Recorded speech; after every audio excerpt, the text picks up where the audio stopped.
Hoje nós estamos iniciando oficialmente a nossa revista deste trimestre. Serão 13 lições e nós vamos estar estudando sobre Ezequiel. A lição de hoje vai falar, ou vai introduzir este livro.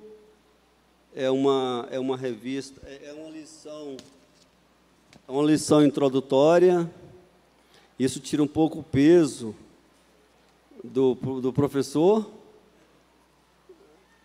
ao mesmo tempo eleva a responsabilidade, porque a introdução pode gerar expectativa ou não do que vai ser tratado nas demais. Confesso aos irmãos que gostei muito da lição. Ezequiel, o atalaia de Deus. E conversando um pouco, e lendo, e pesquisando, nós aprendemos um tantinho a respeito deste homem e do seu ministério. E esperamos poder passar um cadinho disso para os irmãos. Amém? Então, a nossa lição é a primeira, e o título é Ezequiel, o atalaia de Deus. Nosso texto áureo: porque se anuncio o Evangelho, não tenho de que me gloriar, pois me é imposta essa obrigação, e ai de mim, se não anunciar o Evangelho. Essa é uma palavra do apóstolo Paulo, que está em 1 Coríntios 9, 16. E a nossa verdade prática, além de guardar e cuidar, a missão do atalaia é anunciar tanto o julgamento divino como as boas novas. Estava comentando ontem com a minha amada, logo após ela ter retornado do retiro, ela chegou cheia, transbordando do óleo, e eu estava lá ainda estudando algumas coisas. Duas palavras que nós trocamos, e ela já me ajudou muito. Foi esclarecedor, né? O estado com que ela chegou foi bênção para a minha vida também, não é? Isso é o efeito de se tirar um tempo na presença do Senhor. Os retiros precisam causar isso em nós. Então, as mulheres ficaram retiradas ali por um bom tempo, orando, louvando, estudando a palavra de Deus, e o resultado é ficar cheio. Não tem que ser esse o resultado. Nos nossos tempos áureos, íamos com a mocidade, às vezes 2 ônibus, para a cidade de Cristianópolis. Lá até hoje existe um acampamento específico para isso. E nós íamos, e era difícil chegar até lá. Ali de Bela Vista para frente não tinha asfalto, e os ônibus eram bem precários, e às vezes quebravam no caminho, tínhamos que chegar de carona, às vezes até de semovente. Mas ficávamos ali 3, 4 dias e voltávamos como Moisés voltou daquele encontro que ele teve com Deus no Monte Sinai. Nós estávamos resplandecentes, e assim ficávamos por um bom tempo, às vezes 3, 4 meses, cheios, avivados, renovados, e Deus fazia a obra através da gente. E a igreja ia sendo acrescentado aqueles que eram salvos, e fazia diferença. Com o tempo, os retiros foram ficando mais light, menos palavra, menos oração, mais brincadeira. Lá mesmo nesse acampamento foi construída uma piscina enorme, e isso, por incrível que pareça, diminuiu a qualidade dos nossos encontros ali, porque passou a ter mais lazer. E os encontros eram os encontros espirituais, nós falávamos, não é? Mas o grande desafio, meus irmãos, para nós, não só essa manhã, mas nos nossos dias, deixarmos que o Senhor nos fale ao coração, nos deixarmos moldar, nos deixarmos ser exortados, corrigidos, redarguidos.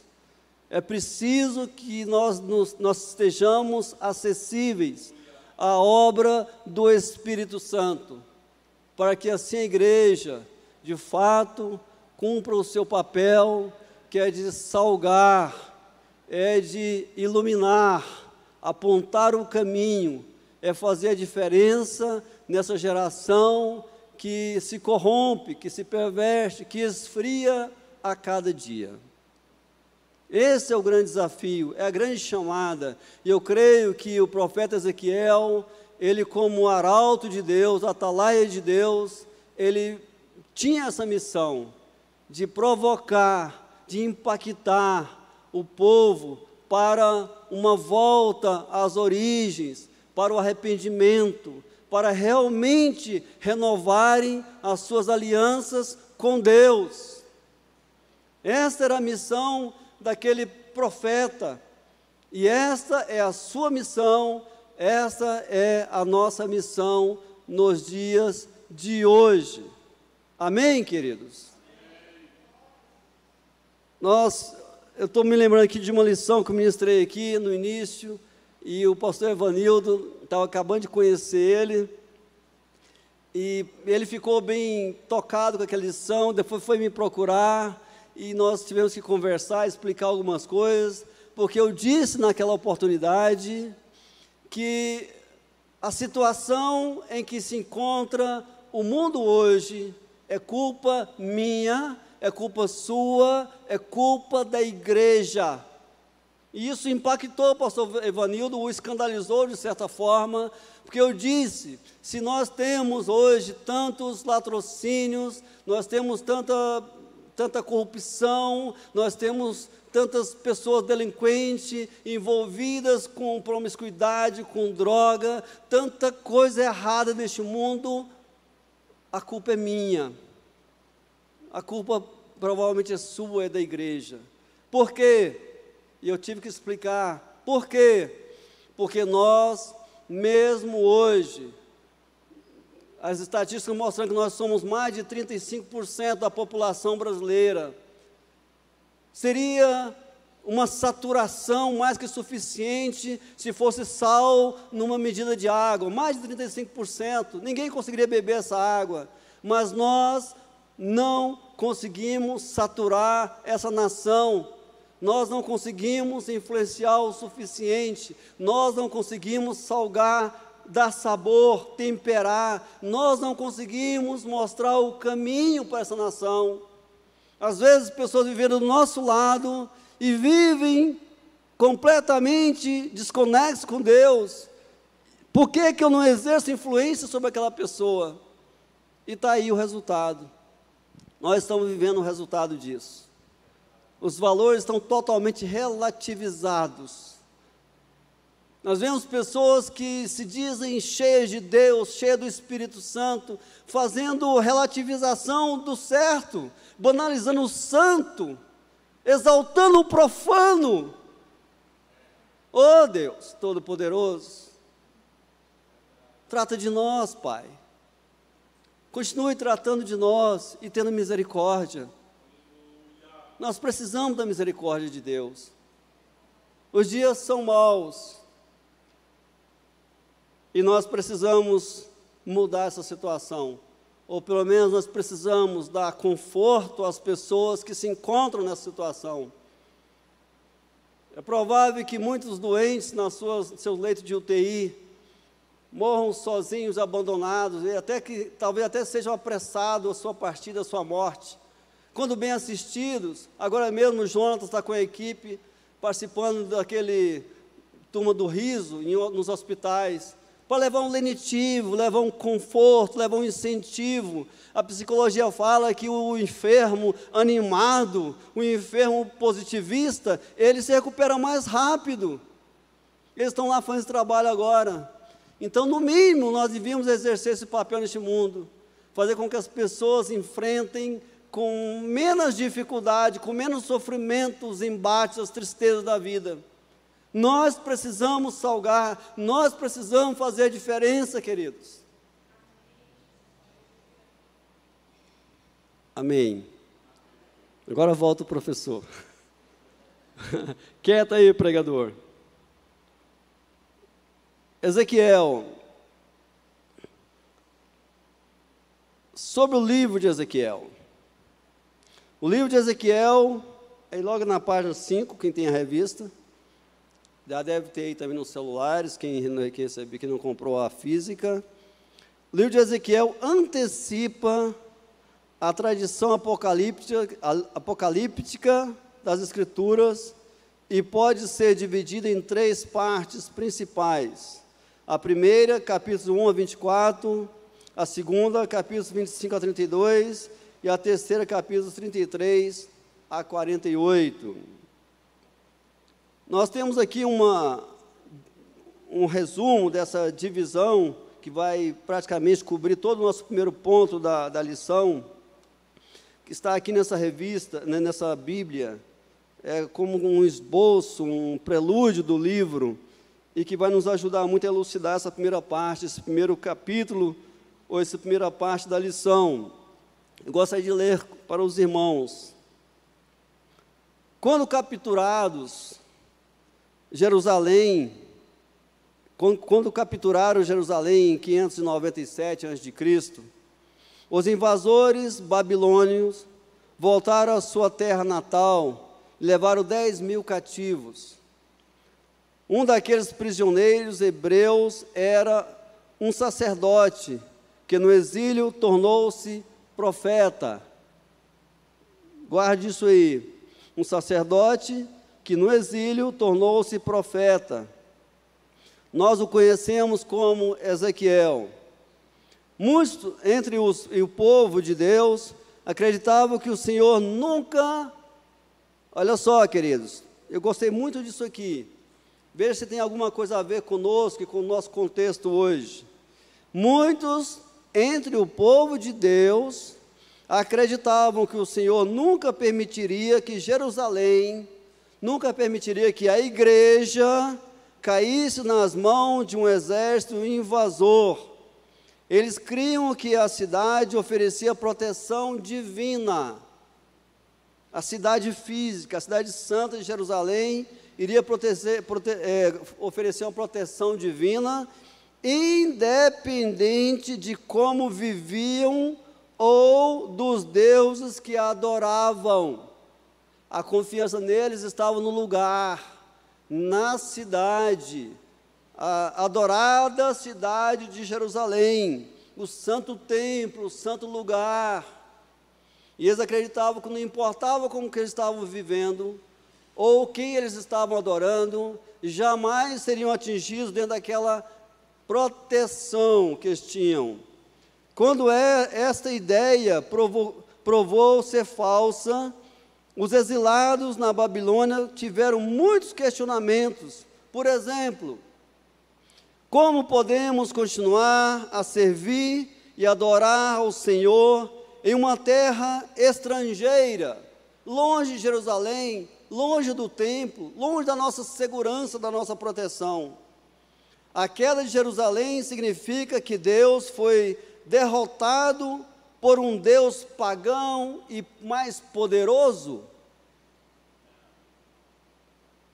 Será que isso tem alguma coisa a ver com o que nós ouvimos por último nas redes sociais? Cadê o Deus de vocês? Cadê os evangélicos? Cadê os crentes? Parece que tem alguma coisa a ver. Mas será que de fato Deus sucumbiu? Ezequiel entregou uma mensagem clara e inflexível aos seus companheiros exilados. A desobediência do povo de Deus, a despeito de sua bondade e paciência, havia provocado essas consequências desastrosas.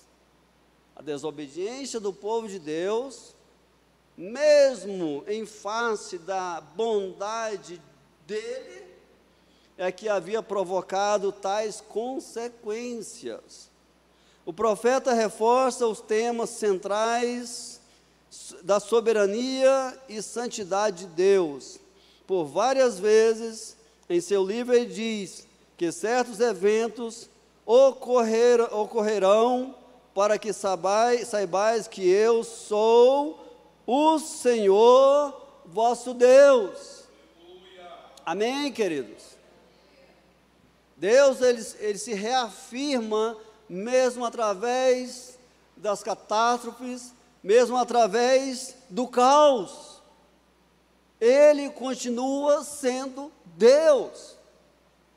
Nós cantamos muito essa música, mas na hora do vamos ver, às vezes a gente tem dificuldade de dizer, mas Deus continua sendo Deus.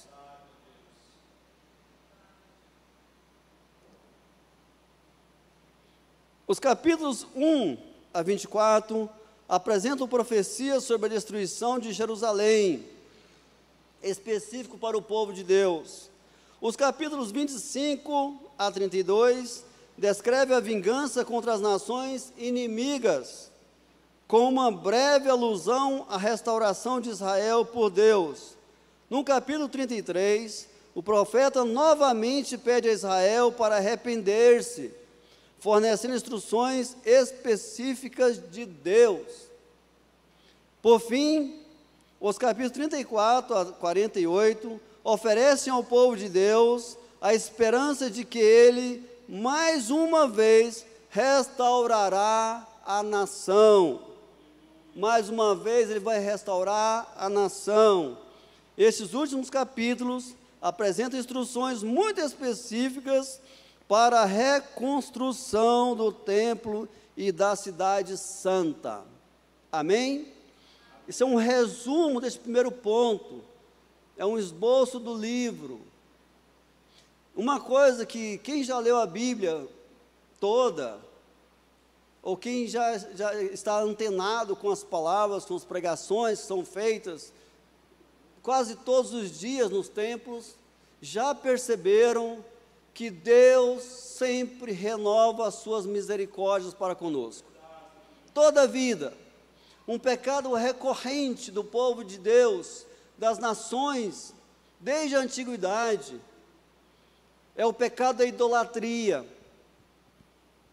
Deus nunca suportou, Ele não suporta, Ele não vai suportar que a glória dEle seja dada a outrem.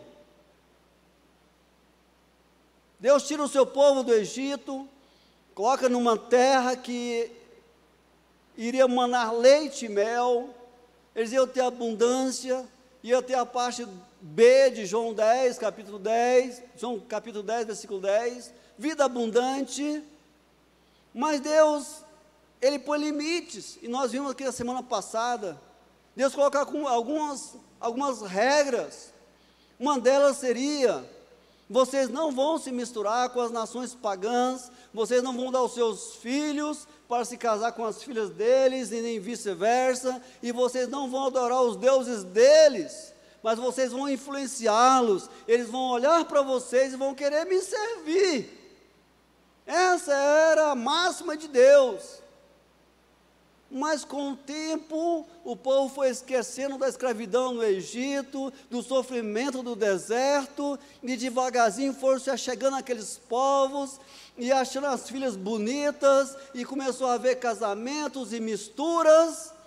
Daqui a pouco, eles estavam adorando Baal, Astarote, Moloque e os demais deuses daquelas nações, e cometendo abominações contra o Senhor.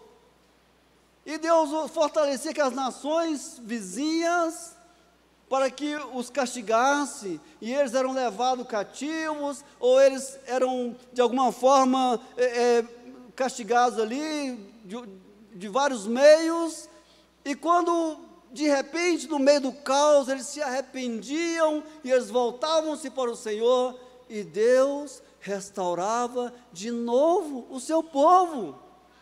E assim reiteradas vezes, e durante todo o Velho Testamento nós vemos isso. Deus sempre está disposto a te dar uma oportunidade, nos dá uma oportunidade. Deus quer nos renovar. Interessante que Ele não imputa a nós pecado, Ele não pede explicação, Ele simplesmente fala: volte para mim e eu voltarei para vós outros. Isso é notório em todo o Velho Testamento e também no Novo Testamento. A palavra diz que Deus não está de olhos fechados, Ele não está de braços encolhidos, Ele não está com ouvidos tapados para ouvir a sua oração, a minha oração. Ele sempre esteve e estará à nossa disposição. Amém, queridos? Então, isso praticamente fecha aqui o nosso primeiro ponto. E nós vamos ver aqui que, só para enfatizar, a segunda parte do primeiro ponto diz: depois dos pronunciamentos de juízo contra Judá, contra Israel, os oráculos divinos são direcionados contra as nações vizinhas. Nós dissemos aqui que Deus, Ele usava aquelas nações vizinhas a Israel para muitas vezes punir o seu próprio povo. E aí tinha lá Amon, Moabe, Edom, os filisteus, Tiro, Sidom, Egito e outras nações. E Deus fortalecia aquele povo, e eles invadiam Israel, muitas vezes um exército menor contra Israel, que já era poderoso, para os castigar, não para os destruir, mas para fazê-los acordar, para que voltassem para o Senhor. Então Deus trata do seu povo e agora vai tratar essas nações, que Deus é Deus de todos.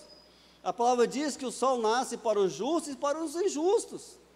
A chuva, ela cai na roça dos justos e dos injustos também, mas também o juízo de Deus é para os seus e é para os injustos, é para os ímpios também.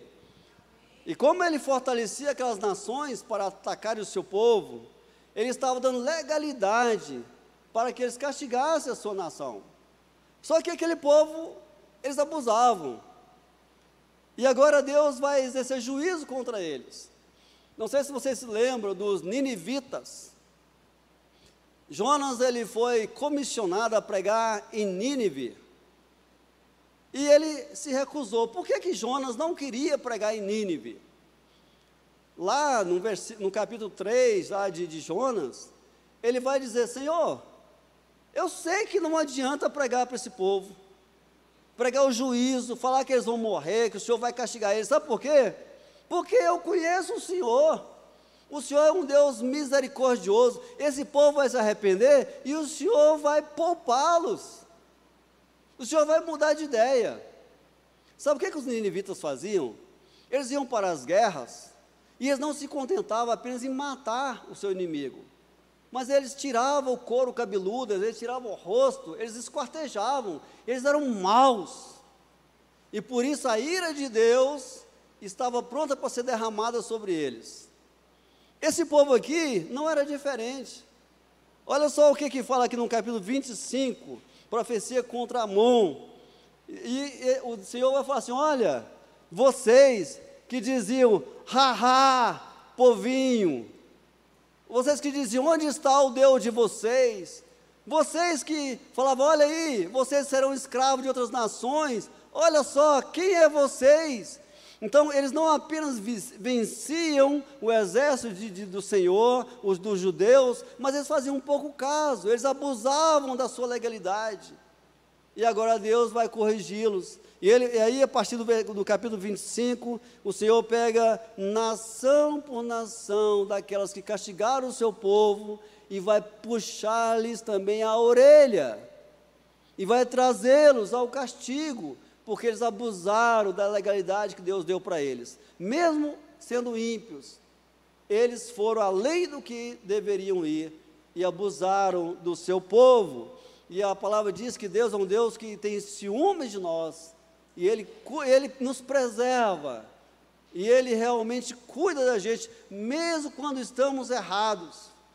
A palavra diz que Deus permanece fiel, mesmo quando você e eu somos infiéis. Ai daquele que tocar no seu ungido, ai daquele que pôr a mão em você, ai daquele que fizer pouco de você, ai daquele que te humilhar, ai daquele que te castigar, ai daquele, mesmo sendo merecedores.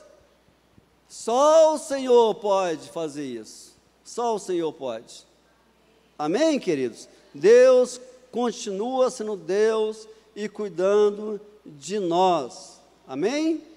Então, na terceira parte, ele vai começar a notícia da queda de Jerusalém, não é? Vamos adiante. Quero falar um pouco sobre o profeta. Lá na introdução que nós lemos aqui, no início, eu mandei pedir para vocês guardarem o sacerdote que virou profeta. Como que foi isso? Como que se deu isso? Ezequiel, ele era filho de Buzi, ou de Buzi, e ele era, esse Buzi, ele era sacerdote, ele pertencia ao tronco de Arão, da tribo de Levi, ele era sacerdote, e Ezequiel, ele foi criado neste contexto, para ser também um sacerdote. E o texto vai falar, e eu peguei alguns comentários, as explanações de outros autores, outros professores, e nós percebemos que ser sacerdote não era uma vocação, simplesmente. Hoje algumas pessoas se sentem vocacionadas, vai para o seminário e pode se tornar um sacerdote. Mas naquela época precisava primeiro cumprir alguns pré-requisitos. Tinha que ser do tronco de Arão, da linhagem de Arão, descendente de Arão, e precisava ser da tribo de Levi. E, além disso, tinha que este ser perfeito, fisicamente. Não podia ter manchas no rosto, no corpo, não podia ser manqueba, não podia ser portador de necessidades especiais, ele não podia ser cego nem surdo, ele tinha que guardar a perfeição física, porque ele prefigurava quem? Cristo. E Ezequiel, ele cumpriu todo esse ritual, todas as características. Ezequiel, ele estava sendo preparado para ser sacerdote. Quando chegou aos 25 anos de idade, ele foi consagrado ao sacerdócio. A consagração acontecia aos 25, no mínimo aos 25 anos de idade, mas só podia exercer a partir dos 30 anos. Nesse ínterim, nesse intervalo, ele seria então doutrinado, ele passaria por escolas, porque como vocês sabem, e nós vimos isso no Novo Testamento, cabia ao sacerdote muitas vezes fazer um diagnóstico médico, ele tinha que saber um pouco sobre medicina. Chegavam os leprosos, ele olhava e sabia qual era a gravidade, isolava aquele leproso, e ele só podia voltar ao convívio da sociedade depois que o sacerdote desse um aval, dissesse ok. Então ele precisava entender um pouco disso, ele precisava entender de política, ele precisava entender de outros assuntos. Ele é que ordenava reis, é ele que fazia os cerimoniais. Então o sacerdote tinha que entender de muitas coisas, e nesses 5 anos, segundo o comentarista, normalmente era usado para o seu aprimoramento. Mas Ezequiel, ele não tem tempo para isso. Nós vamos ver que ele é levado para o exílio aqui com 25 anos, mais ou menos. Tinha um ritual da sua consagração. Era preciso ser sacrificado um animal, e o sangue deste animal se aspergido na orelha direita do sacerdote, né, do candidato ao sacerdócio. Por quê? Porque essa orelha estaria consagrada, santificada ao Senhor, para ouvir o povo e depois levar as questões a Deus. Também era consagrado o seu polegar direito com sangue, ele recebia sangue no seu polegar direito. e no seu pé direito também no seu polegar. Por quê? Porque ele ia tocar em coisas santas, separadas para Deus, dos sacrifícios, e no seu pé, porque teria que adentrar ao lugar santo, ou ao santo dos santos, quando tivesse oportunidade. Precisava ser uma pessoa preparada, consagrada a Deus, e Ezequiel passa por tudo isso. Ezequiel, ele cresceu e foi preparado para ser sacerdote, porém, ele é levado por Nabucodonosor para a Babilônia, junto com outras tantas pessoas, talvez nessa mesma época que foi Daniel, os seus amigos. Eu vi até uma narrativa de que teria sido em outra etapa, mas provavelmente foi na mesma época. Daniel e seus amigos foram servir no palácio, foram para a academia, se preparar para serem assessores do rei, enquanto que Ezequiel, ele de fato estava junto com a multidão dos exilados, ou com os exilados ali, e ele fica ali. Depois de quase 5 anos, aí ele completa 30 anos de idade, Ezequiel, na hora de começar o seu sacerdócio, na hora de começar a sacrificar, de interceder, na hora de realmente fazer aquilo para o qual ele foi preparado, e nessa época já estava casado, provavelmente casou no exílio,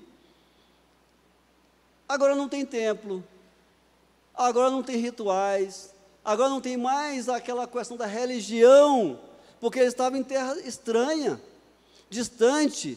O que este homem vai fazer aqui? Se alguém perguntasse para ele, o que você sabe fazer? Eu sei preparar o sacrifício aí dos animais, eu sei talvez interceder pelo povo. Então, ele não tinha utilidade ali, o seu sacerdócio.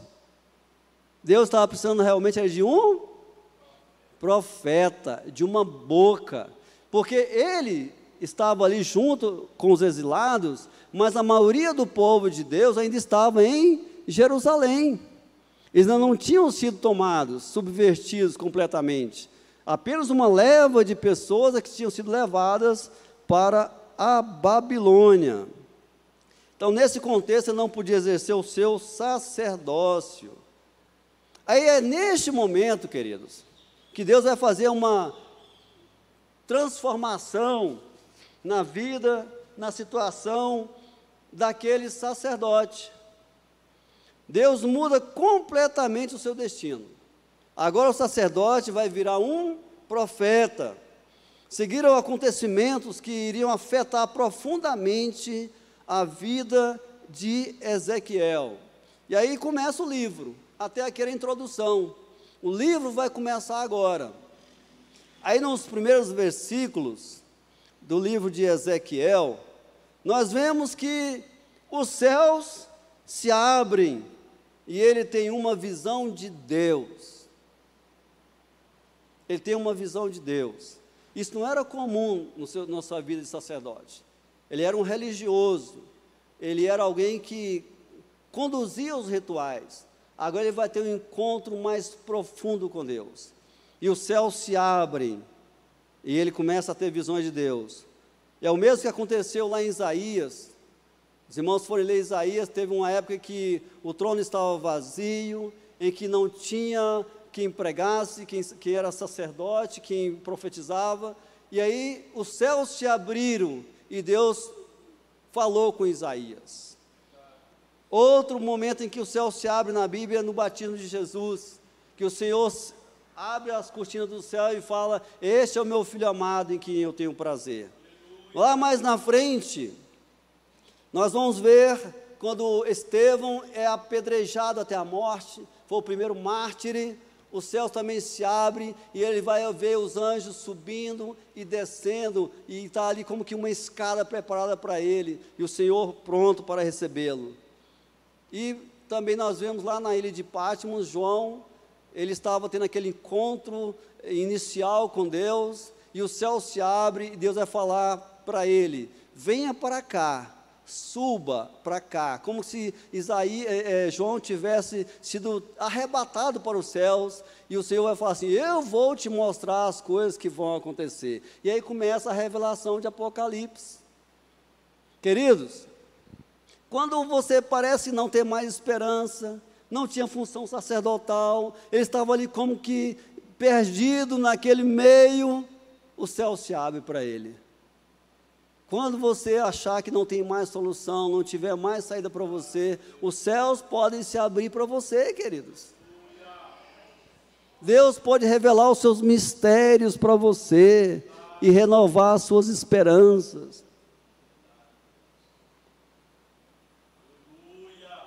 Nós estamos vivendo hoje, muitas pessoas ainda tristes, cabisbaixos, chorando. Ah, não foi o meu candidato que foi eleito. Ah, mas vai ser implantado o caos. Querido, os céus podem se abrir para nós. Os céus, aliás, estão abertos para nós. Estão dizendo ainda que vai ter, né, uma mudança, que vai aparecer a prova de fraude e que vai anular. Meus irmãos, quando domingo aqui nós recebemos o resultado das eleições, eu disse, a partir de hoje eu começo a orar pelo novo governo. Eu começo a orar por eles. Agora eles estão formando a sua equipe, eu estou orando todos os dias, nas nossas madrugadas, pedindo, Senhor, dá sabedoria, direciona. É claro, nós lutamos legitimamente enquanto podemos. Agora estamos no exílio, o que vamos fazer? Vamos dar um tiro na cabeça, vamos morrer? Não! Os céus se abrem para nós, e nós podemos continuar contemplando a presença de Deus, e Ele está cuidando de nós, amém, queridos?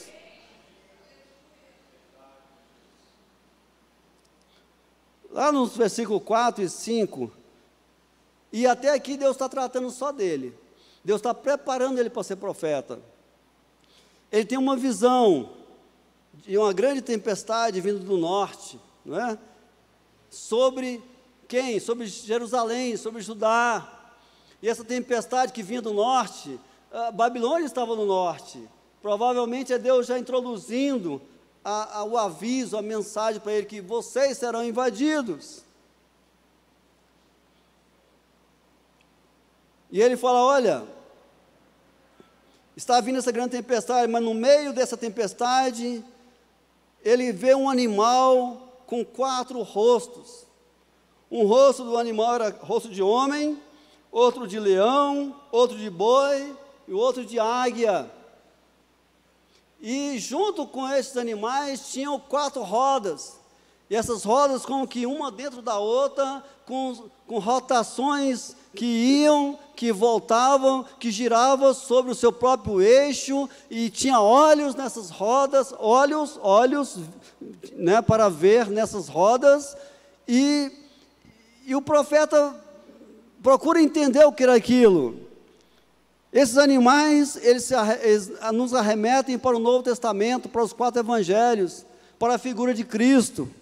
O homem perfeito que Lucas fala, leão, Jesus, o rei dos reis, boi é o servo lá de Marcos, e a águia, né, que é o próprio Deus.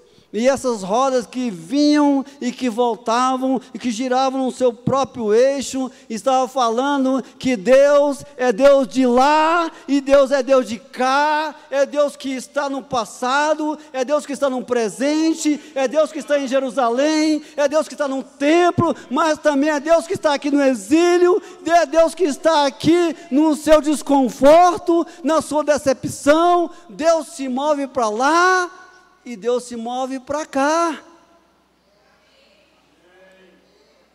Lembra que o povo, na introdução nós falamos que o povo só se achavam seguros e protegidos estando em Jerusalém, estando ali perto do templo.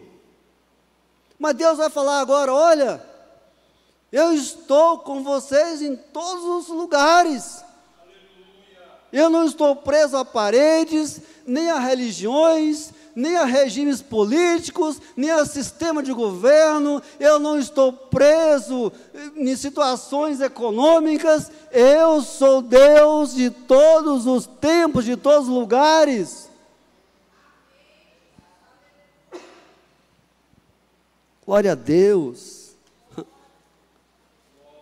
E Deus vai tratando do seu profeta ou do seu do seu sacerdote virando profeta, ele vai gerando nele uma nova ferramenta. E no final do capítulo 1, lá nos versos 28, mais ou menos, ele vai enfatizar essa mensagem da sua onipresença, mostrando para o profeta que dentro daquela tempestade, no meio daquela tempestade, tinha um arco-íris. Vocês vão ver aí no versículo 28, por aí, que ele vai falar das cores, arremetendo para o arco-íris. O que significava o arco-íris, ou o que significa o arco-íris, queridos? É uma aliança, era um compromisso, porque lá quando terminou o dilúvio, e Noé sai da arca, todo inseguro, ele não sabia se podia já começar a plantar, a gerar filhos, a recomeçar, e de repente vinha de novo águas, vinha dilúvio. Deus mostra um arco-íris para ele e fala assim: olha, isso é para você se lembrar, que eu estou fazendo uma aliança com você, que eu jamais vou destruir a terra com água. E nós vemos hoje, antes das chuvas, aparece um arco-íris no céu. Olha, pode ser uma tormenta, pode ser uma tempestade, mas não vai acabar, não vai ser dilúvio. Lá em Apocalipse fala sobre isso também. Então tem arco-íris depois da chuva, tem antes da chuva, mas tem também no meio da chuva.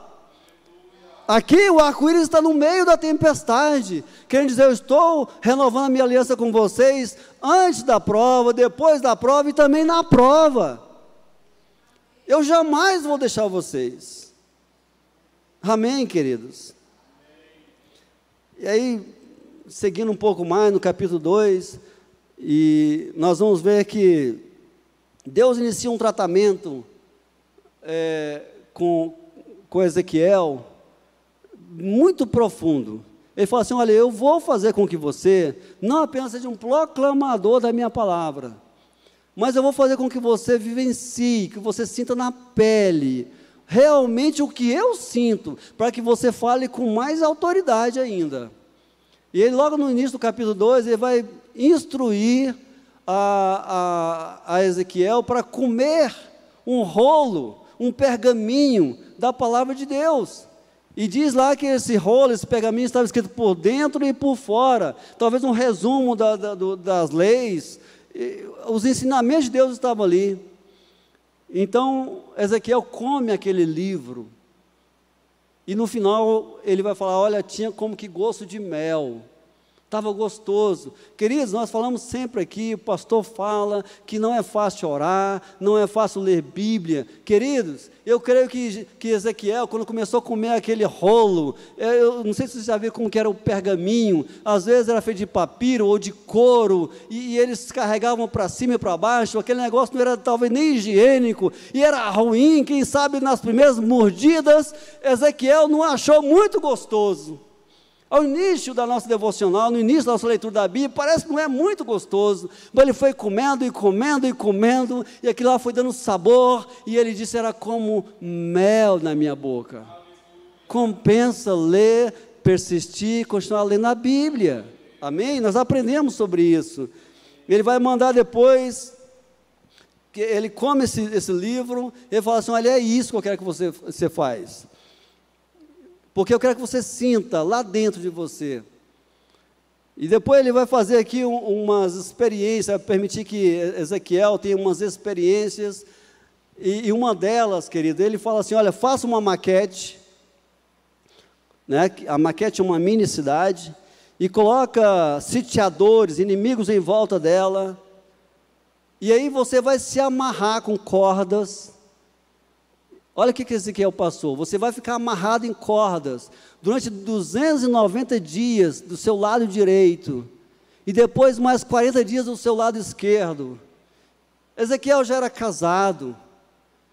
Ezequiel agora ia ficar esse tempo todo amarrado, com a boca no pó, sem fazer higienização, passando fome, passando frio, passando necessidade. E ele disse: é para que você saiba como será a tragédia que eu estarei mandando sobre Jerusalém, sobre o meu povo.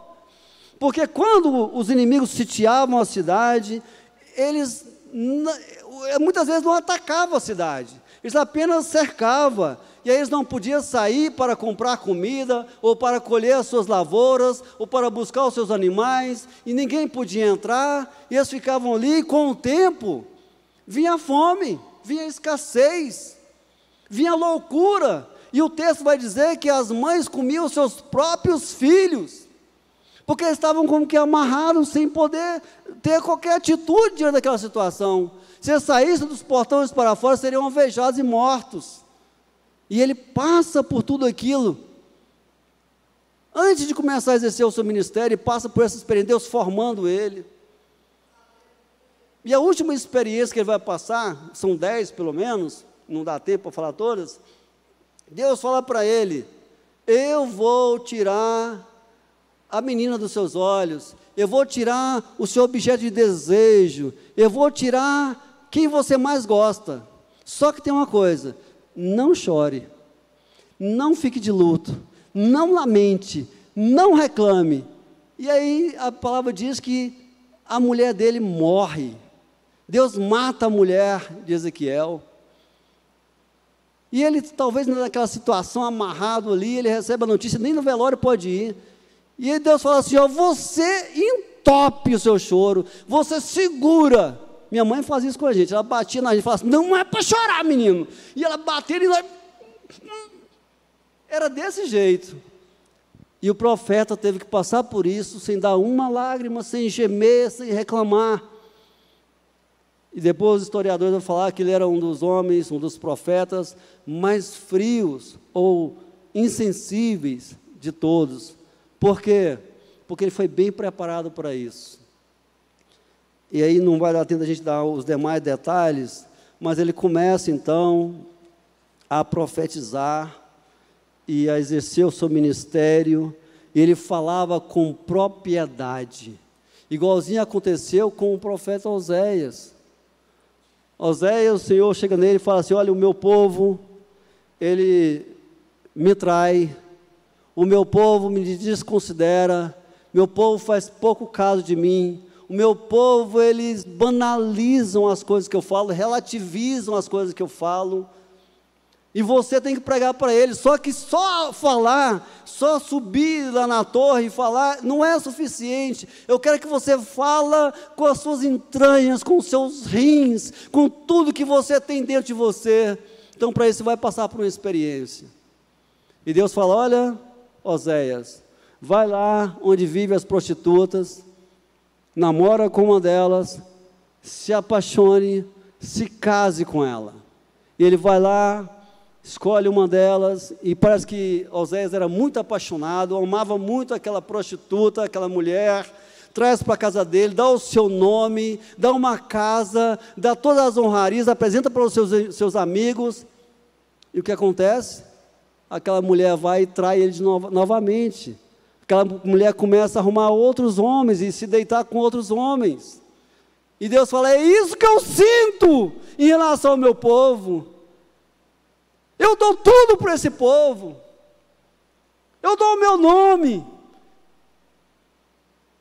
Eu honro esse povo, eu cuido deles. E eles vão atrás de outros deuses. Mas aí que eu estava falando da misericórdia de Deus, Deus fala de novo para Oséias: mesmo isso, engole o seu orgulho, vai lá onde ela está novamente. E o texto de Oséias dá detalhes. Ele estava na sua sujeira, na sua imundícia, fedendo a homens, fedendo a noitadas. Vai lá e busca ela novamente. Oséias vai lá, busca ela, limpa, renova, perdoa, tem filhos com ela, e ela novamente volta para lá. É para você sentir o que eu sinto. Deus, ele fica extremamente enciumado, triste, quando nós ignoramos tudo isso e vamos atrás das delícias desse mundo. Quando nós somos egoístas ao ponto de querer só o nosso bem e não o bem em geral. Quando nós ignoramos a santidade, quando nós ignoramos a sua palavra. Deus, ele sente isso. Amém, queridos? E finalmente ele vai falar sobre a atalaia, o que é ser atalaia e qual é a responsabilidade do atalaia. E eu vou só ler o nosso texto aqui básico, porque isso vai esclarecer e a gente vai concluir no tempo certo.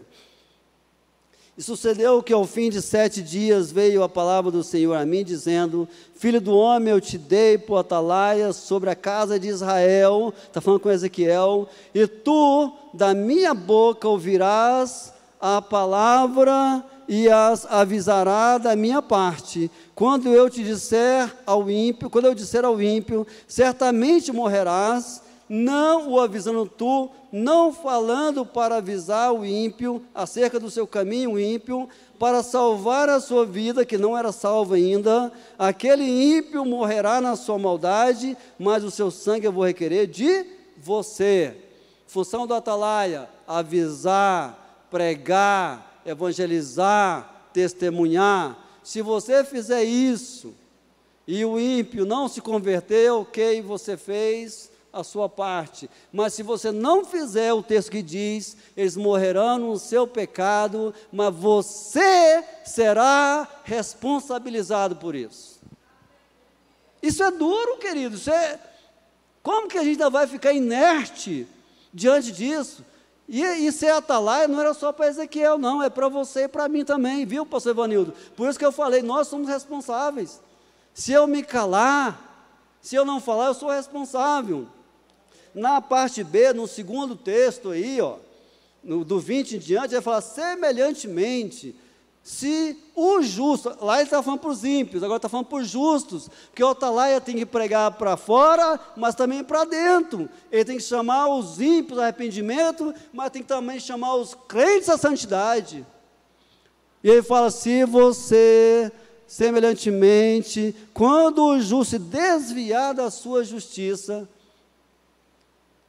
desviar dos seus caminhos, não é? Tem muito crente chamado, está desviado aí, né? Está desigrejado, e fizer maldade, e eu puser diante dele um tropeço, ele morrerá, porque não o avisando tu do seu pecado morrerá, e a sua justiça que praticara não virão à minha memória. Aí vai falar de obras. Aí nós podíamos entrar em salvação pela graça, em outros assuntos, nós não vamos fazer isso, mas o tratamento do ímpio é perda da salvação, porque ele nunca teve. O tratamento do justo é que as suas obras vão se queimar, não vão subir à presença de Deus, mas mesmo assim, essa punição dele vai cair em cima de você que não falou. Quando você vê o irmão pecando, o irmão desviando, o irmão fazendo coisa errada, você precisa falar para ele que você também é atalaia dos que estão dentro da igreja. Então, qual que é a nossa responsabilidade? Falar e não nos calarmos, porque se calarmos, até as pedras clamarão, é o que diz o texto, não é? Então, nós precisamos ainda hoje exercer a nossa função de profeta, de atalaia, de emissário do Senhor, mais do que nunca. E eu vou repetir novamente o que sempre falam aqui no púlpito: fale sempre, e se preciso for, use as palavras. Amém, queridos? Conclusão: o nosso compromisso diante de Deus é pregar o Evangelho, e não converter as pessoas. E a gente, muitas vezes, se torna um chato, que a gente quer insistir até o ponto de a gente mesmo querer transformar as pessoas, e a gente fecha a porta, né? Pois quem os convence é o Espírito Santo. O Senhor mandou-nos pregar a palavra, como Deus falou ao profeta. Quer ouçam, quer deixem de ouvir, continue anunciando a mensagem. É o que devemos fazer em oração, guiados pelo Espírito Santo. Amém? Que Deus abençoe. Não deixe de vir nas próximas lições. Essa aqui é só um petisco, as demais serão muito melhores. Deus abençoe.